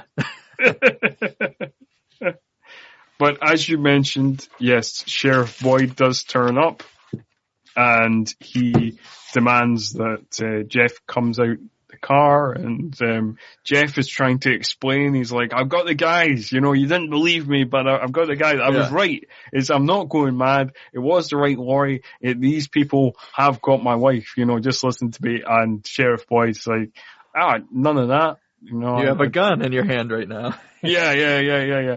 And to be fair to the film, again, it all kind of reads. It's not like, sometimes in these movies, whether it is one of the, this quite often happens in action thrillers, or like also in horror movies and kind of stalker thrillers, where it's like self-evident to anybody with a brain that something dodgy is going on, apart from to the police force. They're like, nah, it seems all good to us. Whereas this is like, it does seem like a dodgy situation, and like, I'm sure you wouldn't know what to think of being like, is this guy just crazy?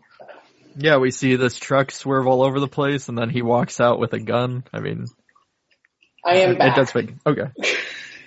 Good to have you back, Adam. Thanks. Just to catch up, we're just after what we've now dubbed as the Jack Bauer sequence, where Jeff tortures Earl for a little bit before just becoming Jeff again. And now he is being held up by the sheriff while Earl frees himself from being duct taped in the car. And we were kind of saying how to Boyd it makes sense that because here he sees this truck swerving all over the place, then this guy jumping out with a gun. Like, it doesn't seem like he's just completely clueless. That why it makes sense why he would tell Jeff to get on the ground. Yes. Yeah. And also, because there's also kind of isn't there a beat where they see each other and recognize, or? Yeah. What doesn't make quite as much sense is, so Earl now knows the situation and can play up to the fact that he has been pistol whipped to death and also tortured in the car, and can, kind of plead the innocent and be like, oh, this guy, he came and tortured me, I don't know why. But instead, he's like, fuck this conspiracy, I've had enough of all this play acting, I'm just going to shoot the cop. Yeah. Well, I think because there's the cash in the car. So, I mean, there is more evidence that for, I guess, Jeff's benefit than, I guess, the original run-in with Red, where there's nothing at all. Well, I mean, but again, that's easy. You could just say this guy is crazy. This guy's crazy. He held up the bank. Then he pulled me over with a gun, and is, I mean, they've been play acting well so far. I don't understand why they just give up on it, because it's like, now we're an action movie, so we don't care. Yeah, because Billy is the one that is made to seem like he's the more frantic, or, just wants to get this money and wants to do this later on, because you hear Red yell at him about, he needs to calm down or something. Yeah. Where Earl seems like he's been through it enough where he'd know how to play this game that they're doing. But anyway, that's not what happens. He shoots Sheriff Boyd in the neck, and then he's, he goes after Jeff, and he is about to shoot Jeff, but wouldn't you know it, Sheriff Boyd isn't quite dead yet, and shoots Earl in the head, and Earl is dead, and that's it. That's the end of Earl. Yeah, and you have this moment where where Boyd is trying to call for assistance because he's been shot now, and he really can't, and where there is this beat with Jeff where it's like he doesn't know whether or not to actually help Boyd, but it doesn't feel like he's being a dick about it or any sense. Right. Like, he just doesn't know what to do. Yeah. This guy needs help, and they're like, "Who are you?" Yeah. He's like, "I'm a guy that has to go to a truck stop. Sorry." Yeah. Just call an ambulance. Then. Just call an ambulance. Where are you? I don't know. It's a dirt road. Yeah. I think Sheriff Boyd, he tries to say something on the radio, so I think they know his position from what his original communication was. Yeah. My only thing I'll say is he leaves Boyd in the middle of the road. Yeah. Like he doesn't try and pull him to the side or anything. That's a fair point. Yeah. I think that is kind of one of the moments in the movie where it's just like, you know what, we got plot to get on with, this character is a side character, we don't really care, it's fine. This is Jeff's story. Yeah. Yeah. So we truck along to the truck stop. And what happens at the truck stop, Adam? What doesn't happen at the truck stop? What happens? Yeah. Every cop has converged on it, and he being Jeff, sees a few people who look like J.T. Walsh. They're wearing the trucker uniform of a blue trucker hat and denim, everything. And then he finally finds J.T. Walsh on a payphone, telling someone that he is that there's just too much heat at the truck stop, and he's out of there, and that they should all meet at the farm or the barn. I don't care if you have to drive all night. Get her to the barn. I'll see you there. And Kurt Russell makes sure that he has his gun. And I kind of thought maybe, but he just watches JT Walsh get to his truck, and then chases it down on foot. I love that scene. I mean, it's so good. I don't think I'm brushing past anything significant. No, you're not.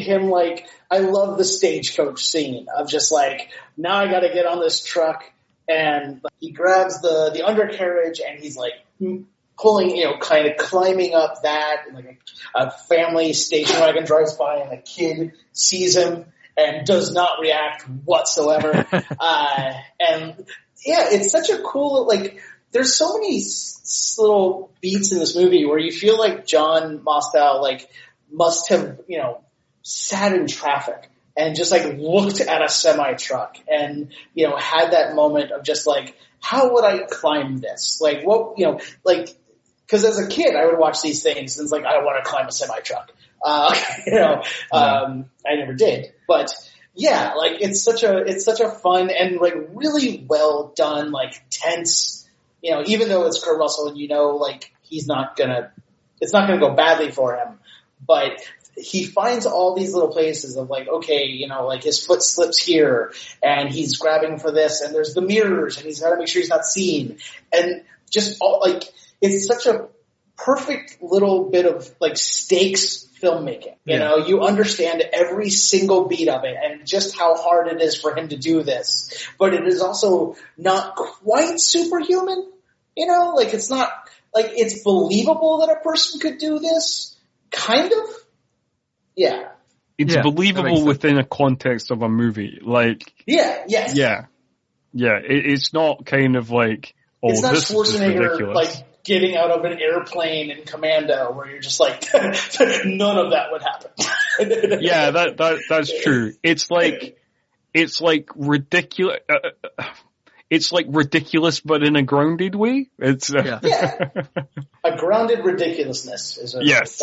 That's a good term. I like that. No, it's totally a movie thing, but this movie really never puts a foot off a path of believability. Yeah. I also again, it's much like the donuts thing. I like the kind of little moments where it kind of points things out to the audience, where when he is kind of climbing across the undercarriage of the trailer of the lorry, there is a shot, there's a close-up of the gun in his back pocket, and you kind of know that it's going to fall out his back pocket, and then 2 seconds after that it does, and they're just like these moments that kind of like really highlight things, and you're like, oh, all right, I know what's going to happen now, and I like stuff like that in movies.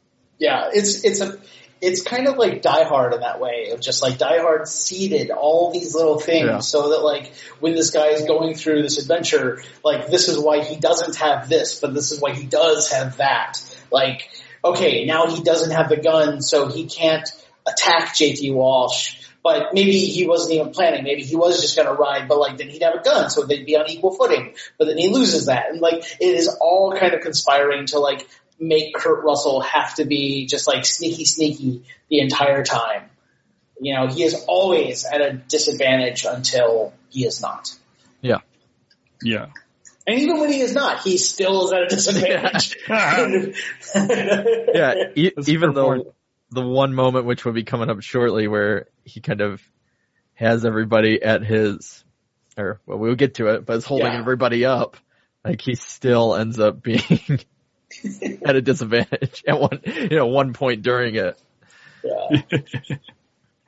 Yeah.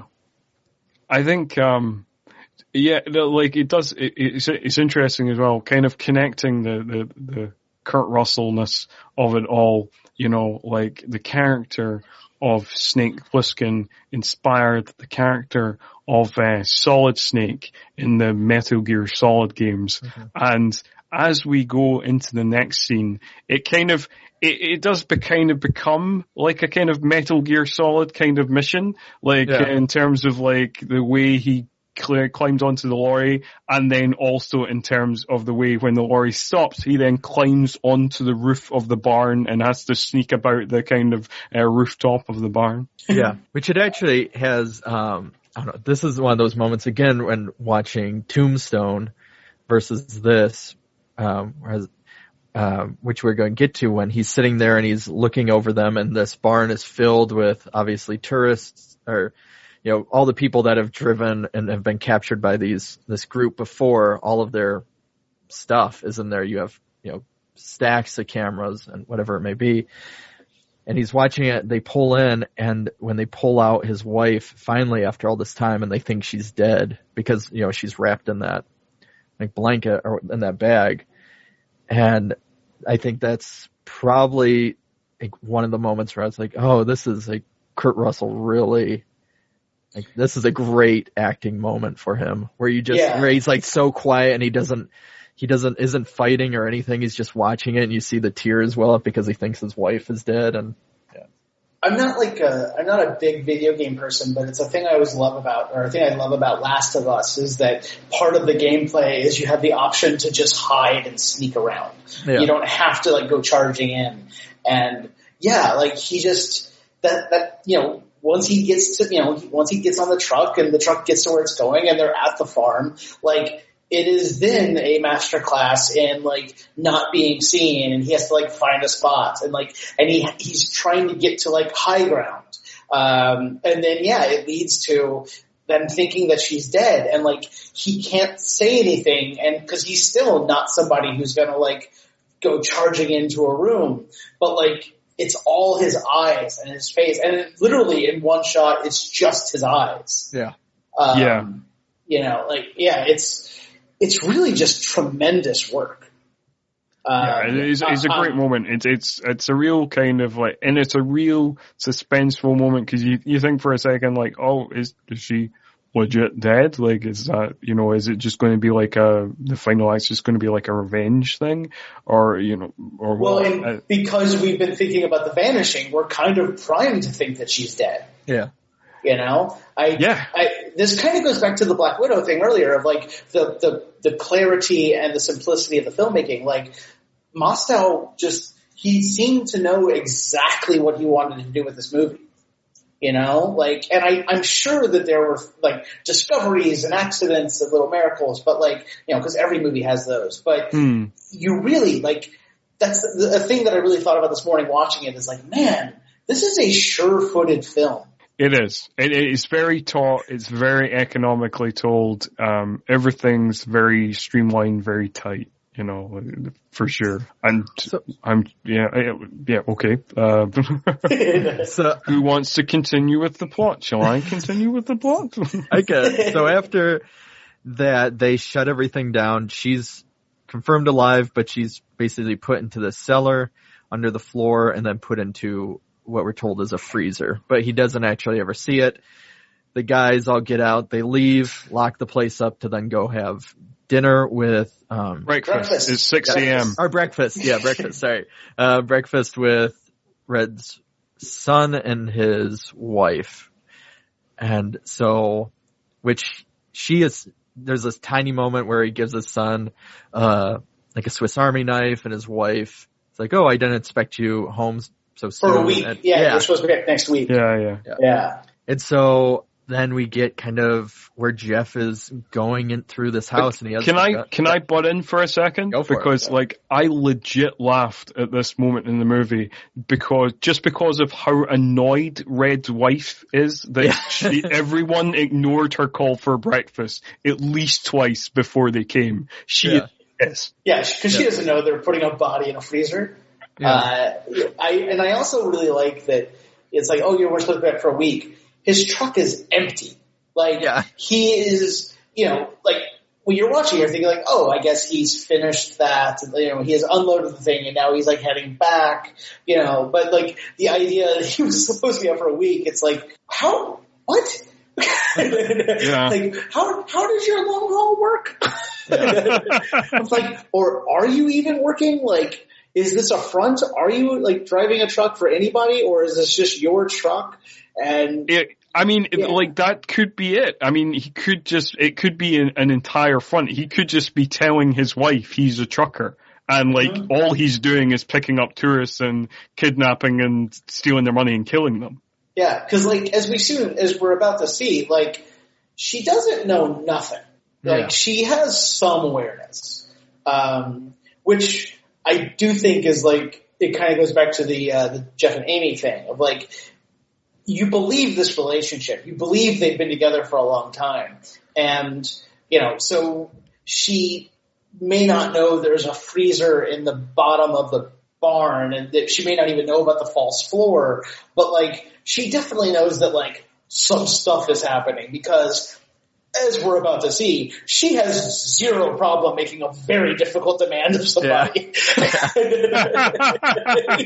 That is a fair point. What is that difficult demand, Scott?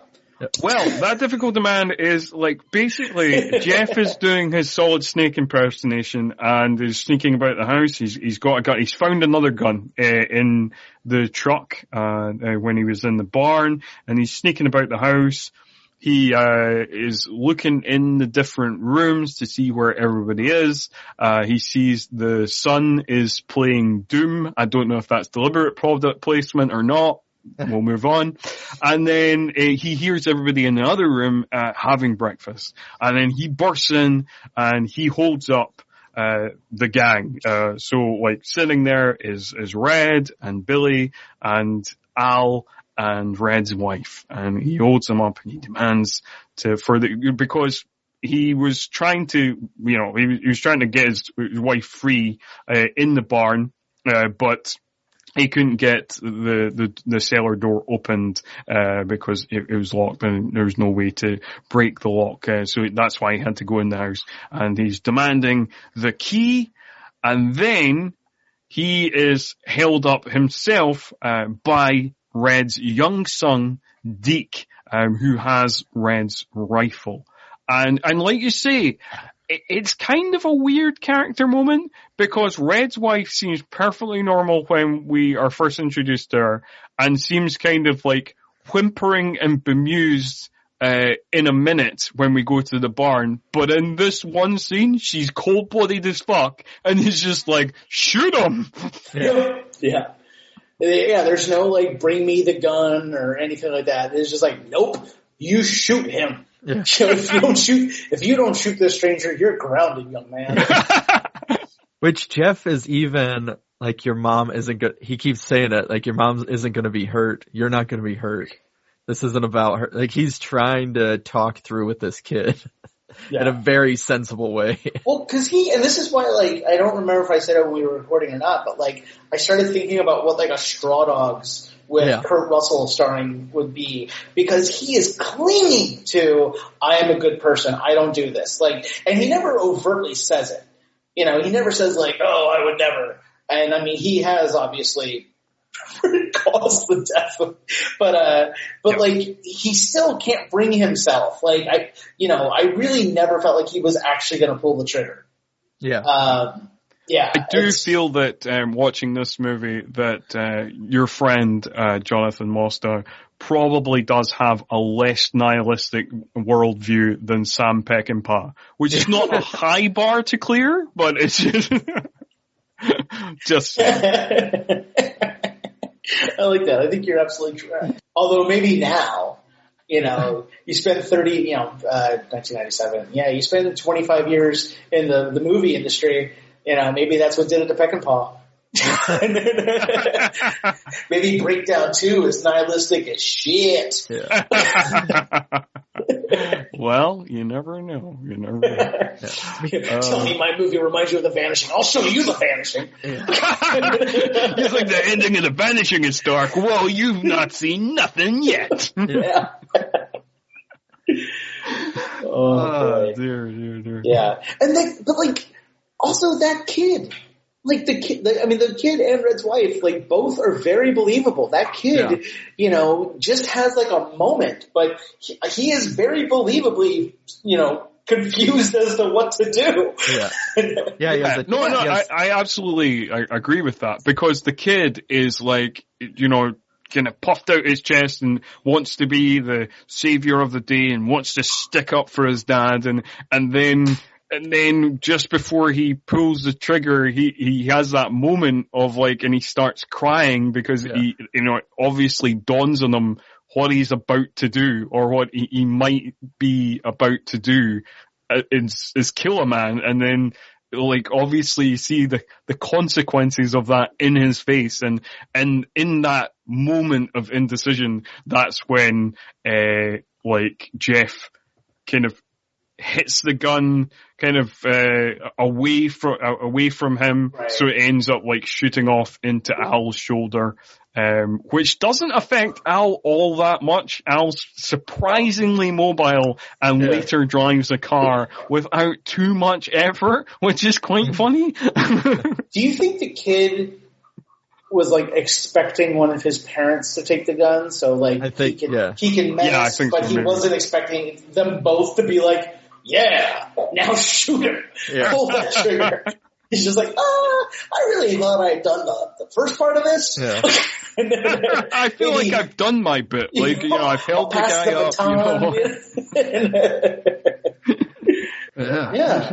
And also the house. Like, before we get out of the house, which is about to happen, I thought the house was incredibly well dressed. Like, because it is a creepy house, but also just like, as someone who has spent plenty of time in impoverished, post-industrial America, like, that's just a house. That's like, they have, you have a room where just like a bunch of shit is, and I think like there's the dining room that has a bunch of stuff piled, and like there's this, I won't speak for anybody else, but like I had a moment of just like, it almost feels like part of the trap that like they've lured him in, because you start looking in the rooms and you're like, what the hell? And then you hear them like talking and laughing.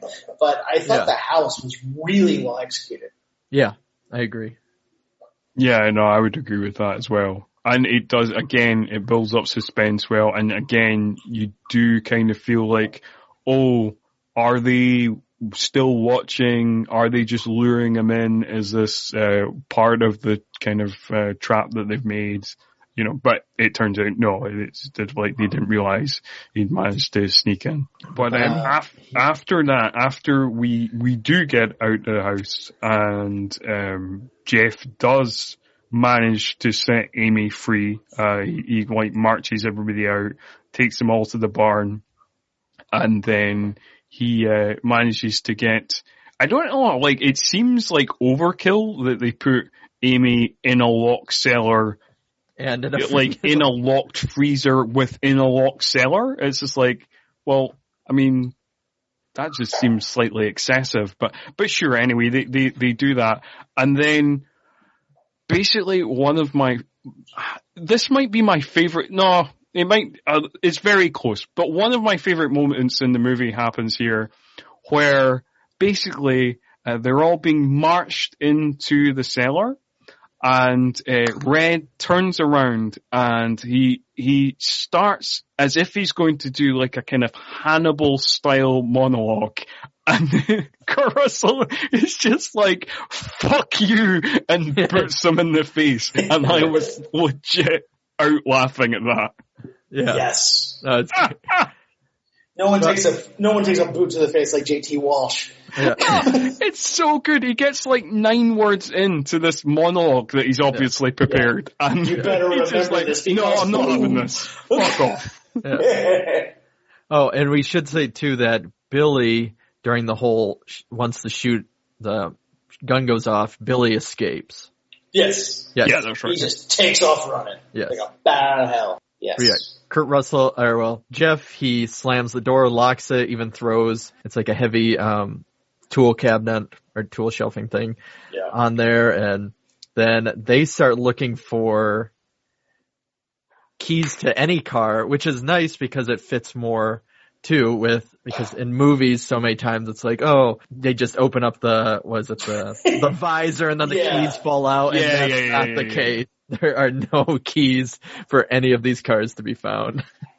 Do you know what, and it's just hitting me now, but like, you know what movie would make an interesting double feature with this? Is The Way of the Gun. I don't know how well you guys remember that movie. That's the one, it's got Ryan Phillippe in it, right? Yeah, it's Chris McQuarrie's first film as a director. Yeah, that's right. Yeah. It is nothing but ideas. Like, Chris McQuarrie has watched so many of these movies, and so every scene is like a riff on a trope. So there's, low speed, chases. There's how like military action would work with something. There's and this movie, like, John has so clearly watched so many of these movies, and it really is just like, well, what about that? Like, why are the keys always there? Who leaves their keys in their car? Wouldn't you take them inside? So they are just like, okay, we have to go inside and find the keys. Like, there's so many little kind of grace notes within it. Yeah. And I would, like, Way of the Gun, I do adore, but it is so inaccessible to most people because it is just the ideas. And whereas this one is like, who's really good at acting, right? Kurt Russell. Let's just put the camera on Kurt Russell and see what happens. Yeah, that's true. Because, I mean, you do watch this movie and you do kind of feel like this film is like if you stuck Deliverance, The Hitcher, Jewel, and The Vanishing in a blender and added Kurt Russell. Yeah. It's this film. Yeah. Yeah. Which is, I'm sorry, it's just going to be entertaining. But, like, I was thinking about, like, where this came out, 1997. Mm-hmm. We were still kind of in the post-Tarantino, post-Pulp Fiction, where, 2 Days in the Valley was happening, and, like, people were making these, like, clever capital C riffs on the crime movie and on this and on that. And, like, this, this never calls attention to the fact that it's engaging with the genre, with the tropes, because it doesn't have the self-aware dialogue that, like, was what everyone thought this, after Pulp Fiction. It's like, oh, we have to, like, comment on what we're doing while we're commenting. Let's get metatextual, kids. Yeah. This is just like, no, I've seen a lot of movies and I have some thoughts, and I don't care if you don't catch them all. Yeah. No, it's interesting because, this movie is 24 years old, but it feels older. Because I think even for the time, it feels like a kind of throwback thriller to something that would have been made in the 70s or early 80s kind of thing. But I would, like what you were saying, Adam, what's so nice about this and what we saw after Tarantino, and I mean what we kind of see now with a lot of the throwback stuff, is that like this still very clearly stands on its own. There's so many now that it's like without the references, you're just kind of watching, don't you remember this movie? That was a good movie. And then you go, well, then I'd rather just watch that movie that I really liked instead of this way. When this thought was occurring to me earlier, I thought like, oh yeah, this came out the same year as Scream. Like, of course it did. Yeah. That's where we were in 1997. But yeah, I thought Scream came out. I think Scream came out in 96. I think Scream 2 might have come. I think Scream 2 came out in 97. Oh, maybe you're right. Yeah, because it was Christmas 96. Yeah. Yes, I just looked it up. 96 was Scream. Okay. But Scream 2 and I Know What You Did Last Summer came out in 97. Yeah, that's when horror went the full meta route after that for a bit. Yep. Things got very meta for a while there. But anyway, that's a whole different topic for a whole different podcast. Possibly over on my horror show. But this is all about action. And we got some action to talk about because this is where the movie is like, it was fun being a top thriller, but now we really want to be an action movie. So we're just going to throw some action at you. And during their search for the keys, they're searching through a stationary caravan, and Red has been set free by Billy from the cellar, and he's back in his lorry, and he just drives right through the middle of the stationary caravan. And boy, is it fun. When we were talking earlier about Jeff almost running into the Winnebago, I thought, is this Chekhov's RV? Yes. Dear.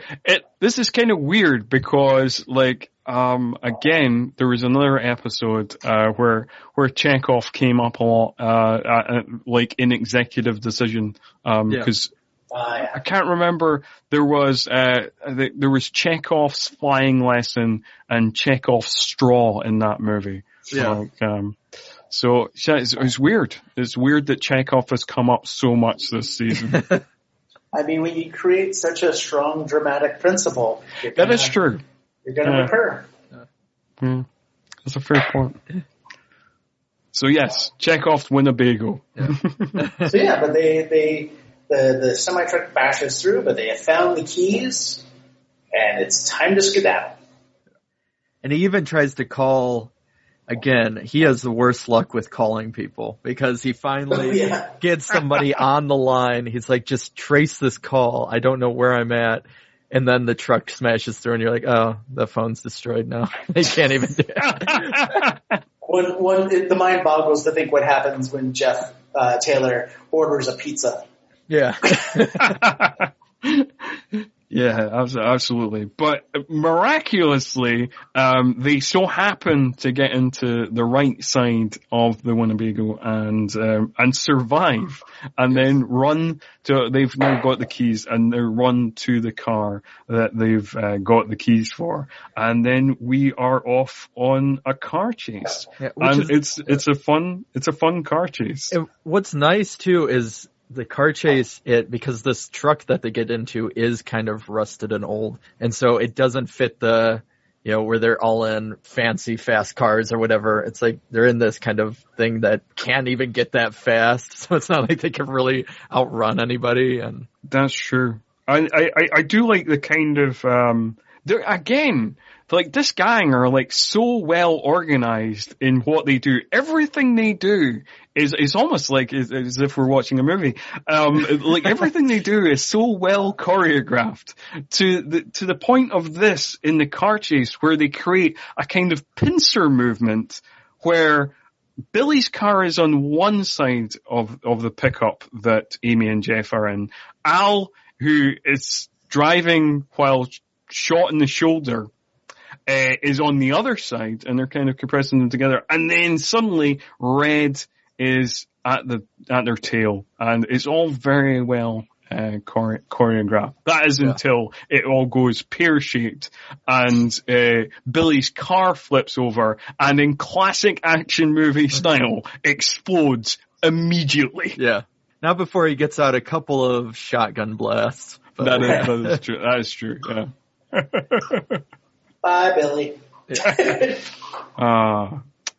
Billy, we'll miss your acting, Billy. We hardly knew ye.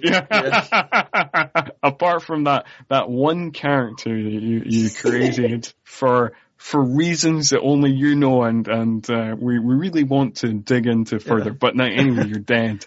And then Al gets an entertaining death as well, because Red's 18-wheeler goes out of control. The trailer detaches from the cab, cutting right across the road, and Al drives right through the trailer. Yeah. I mean, dear. What works, I mean, this is, and again, like just with the action, the fighting sections, that it's messy and so it feels kind of real in that sense. Even with the shooting, it's not like, Jeff has become an expert marksman. Billy isn't either. They just kind of are shooting around, barely getting anything. And then he even runs out of bullets at one, because he just can't hit the target. In a different action movie, he would have shot one of them or hit the tires out of one of them or whatever it may be. And that's true. It's all, like you say, what is over the top as this section of the movie becomes, like what we talked about, the kind of new term that we've just coined, grounded ridiculousness. Yeah. The action is haphazard enough that you're kind of like, go with it, even though you're kind of like, oh, this is ridiculous. This is clearly where we've become like a proper action movie. Yeah, nobody's ever like, I've got one bullet and it's got to hit these three things. I've got to spin my eyes. Yeah, everybody just spraying bullets everywhere. Nobody really knows what they're up to. Yeah. We're pretty much at the climax in the movie. Red is tracking them down. Okay. Okay, Craig. Tell us what Red's up to now. Okay. So Red has kind of been hitting into the back of Jeff and Amy, and until they go around onto this bridge, and their car is just not fast enough, and he starts smashing them onto the side, and it becomes, it's kind of the slow, but it builds the tension that he just keeps smashing into them more and more, and they're slowly going off the bridge. But then it just kind of jams. Gentlemen, I believe that's a wrap on me. Okay. I don't know what's going on with it, but I will be back as soon as I can. But I know we're almost at the end, so I'm very sorry. No, that is okay. And it was really nice talking to you guys, and thanks for getting me to rewatch this movie. And we'll be chatting soon. Excellent. Yeah. See you. And that is how Adam exited this episode. So he's slamming into them, and it's basically, instead of them being pushed off of the bridge, they're just getting wedged more and more into the metal railing. And Amy's leg ends up getting basically latched down into, where underneath the dash, or the glove compartment, and in between the seat and with the railing and everything. Mm-hmm. And Jeff keeps trying to get out, but he doesn't want to leave his wife. But finally he gets out and he's able to sneak around and jump into the truck with Red, and they fight, which then sends the truck off the bridge, but the truck kind of gets stuck on a railing and is hanging there while the two of them are then climbing up, and they have kind of the one action. I mean, even though, this has turned into this action movie, it's the one that I think fits the most into the trope where, they're hanging on this truck and then they're doing a fist fight kind of thing. But it's still, again, frantic, and it's still messy, and not to the extent that you would see with Stallone and Cliffhanger or whatever. Yeah, that is very true. I think that, so when they kind of tip over and the truck kind of tips over, and then they're both kind of fighting on the truck, I think obviously that is kind of a classic action beat. Yes. Particularly, so like in this kind of sequence of the movie, we have the car exploding, which is very much a classic action beat, and you would find in a million action movies.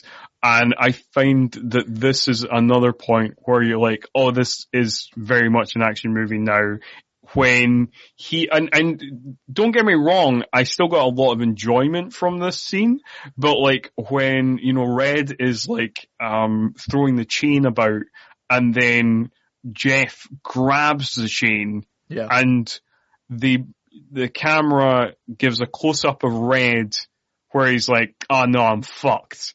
And it gives a close-up of Jeff like, ha ha, got you. And then Jeff throws him off the cabin of the truck.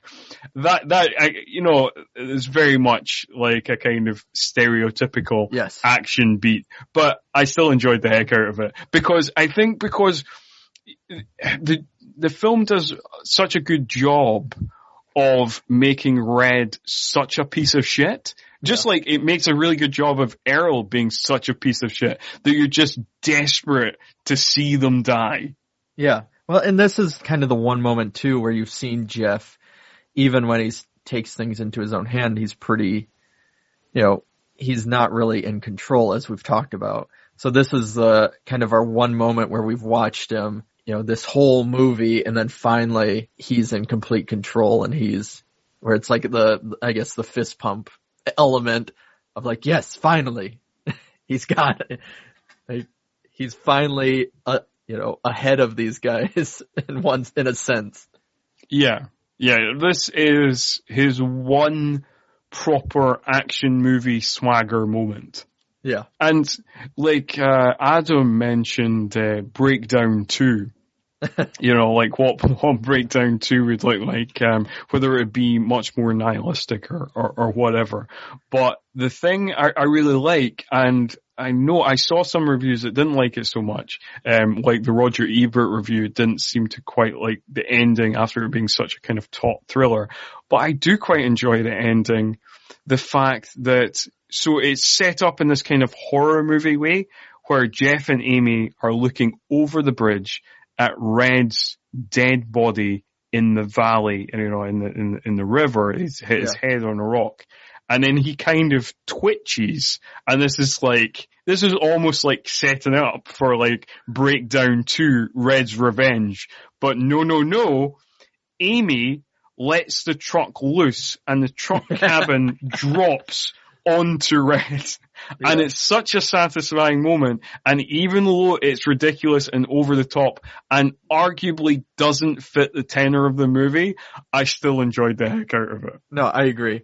I mean, there was, and I will say this, you were talking about horror movies, and it's funny because watching this, there were certain moments, because I guess, this type of plot has been common in many horror films.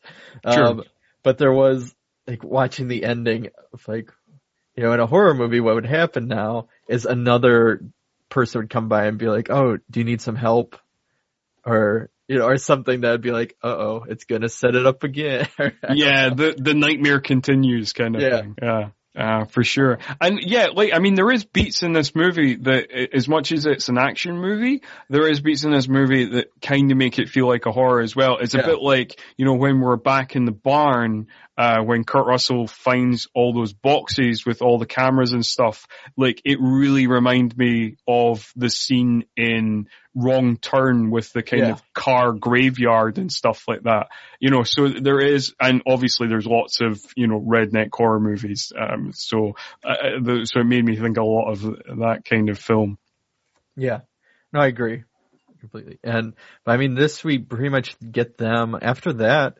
Then they're just sitting on the bridge holding each other, and we're kind of, they're just basically they're alone. We're assuming that the cops or somebody will hopefully come by at some point, but that's basically it, that they're just holding. Yeah, that's the end of the movie. And also I kind of like that beat as well, because again, in a lot of action movies, just like in a lot of horror movies, you don't often see like it ending on the kind of trauma of the event. Yeah. Like, because it almost reminded me of the ending of Last House on the Left. Yeah. Where the couple are just kind of hugging each other at the pool, and like, just what they've done has kind of dawned on them, and the trauma of that, and the grief, like in that movie, they're also grieving for their daughter, and it's all that emotion is now all being delayed, and it's all hit them at once, and they're just their whole world has come down, and all they've got is each other. Yeah, no, I agree, and I know this is because I know you talked about this on your other podcast, New Horror Express, with Neil Marshall Stevens. And I remember some advice that he gave and things that he talked about with new horror movies or issues that he had was that these movies kind of always want to end now on a cliffhanger, on the jump, on the whatever. And there's so many movies that don't just want to let the movie end and let it kind of have that resolution. And there is kind of this, or he was talking about missing that. Of like, here's a fully formed film instead of, oh, here's something that is meant to be either a franchise or meant to continue, be continued in a sequel or whatever it may be. Yeah. And a fully formed thought, I guess, Yeah, that's true. And it's interesting, like, a lot of movies don't do that. And it's, it's another kind of clever thing in this movie that it gives this kind of breath for the audience to kind of let what you've just seen, like, sink in, So they're cuddling each other on the bridge, and at that point there's no music, and then it cuts to credits, and for a few seconds, I didn't count it, I don't know, like maybe 20 seconds or whatever, again, as the credits start to roll, no music. It's just like totally muted. And then and then a gentle part of the score kind of cuts in as some of the credits have already rolled, and it gives it lets the movie, it gives you this kind of moment to let the movie sink in, and I think it's really, again, that little silence is really well placed. Yeah, I agree. And, it's kind of strange. This episode's been kind of strange. I mean, apart from the dog interruptions and the kind of, the kind of tangents, we always have strangeness like that. But this episode's kind of strange because my kind of greatest criticism of this movie is that it's nothing more than a well done thriller. It doesn't stand out in the same way that The Vanishing does, or, it doesn't stand out, in the way that a truly classic movie stands out. But it is an excellent example of what it is. But other than that, I can't really criticize it that much. Yeah, no, I agree completely. I mean, again, I did watch it before, but I'm counting this as basically my first watch since I couldn't remember. And no, this is one that I think for the first time in this whole podcast that we've been doing this together, where it wasn't something that I watched as a child and then it's like, oh, now I'm picking it apart or whatever it may be. This was just like, I just enjoyed it from beginning to end. I didn't really have anything with it. And it was another one that was like, oh, I think maybe we'll buy the Blu-ray, or maybe I'll buy, like, I might watch this again. Like, this is, I like this. Well, again, letting the audience in on all our secrets, this is being recorded in July, but when this episode comes out, you will be listening to this, if you're listening to on the day that it comes out, on the 29th of September. And if you are doing that, this brand spanking new special edition of Breakdown will have been released just the week before. So if you have this episode has interested you in the movie, pick up the special edition. It's got a new commentary, it's got new interviews with Kathleen Quinlan, who plays Amy, new interviews with Kurt Russell, a bunch of bonus features and all that stuff. We're not being paid for any of this, by the way. No. We just thought we'd flag it up to you. Yes. Support physical media. Support physical media. Yeah, get special editions. They got fun stuff on them. They got fun behind the scenes stuff. And yeah, that's it. I think we've said all we can say on Breakdown. Would you say, Craig? I agree. Okay. So it just leaves us to kind of wrap up, and Craig, do the normal social media details. Yes. Tell people everything. If you want to follow me and see the stuff or follow me on Twitter or Instagram, it's either, on Twitter it's Craig Dram, and on Instagram it's Craig.Dram, Draheim is where I'm primarily at. I also have a, Facebook or whatever, but also I co-host Bloodhound Picks, where we look at kind of older, obscure, and independent horror films and we highlight them.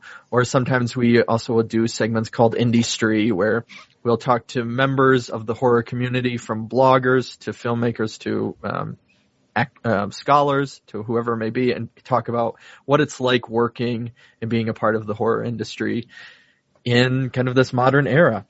And so that's what we'll do. That is Bloodhound Picks, Pix. And yeah, that's on Twitter, Instagram, Facebook, and we have the website bloodhoundpicks.com as well. But yeah, that's where you can find me if you're interested. Excellent. And you can find me on my other podcast, New Horror Express, either on the website, newhorrorexpress.com, or on Twitter and Facebook. The Twitter handle is @NewHorrorEXP.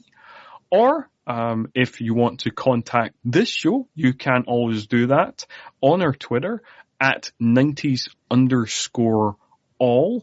Or you can even hit me up at ScottMurphy85 if you want to do that.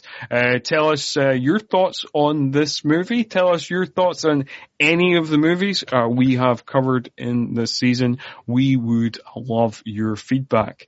But that is all for this time.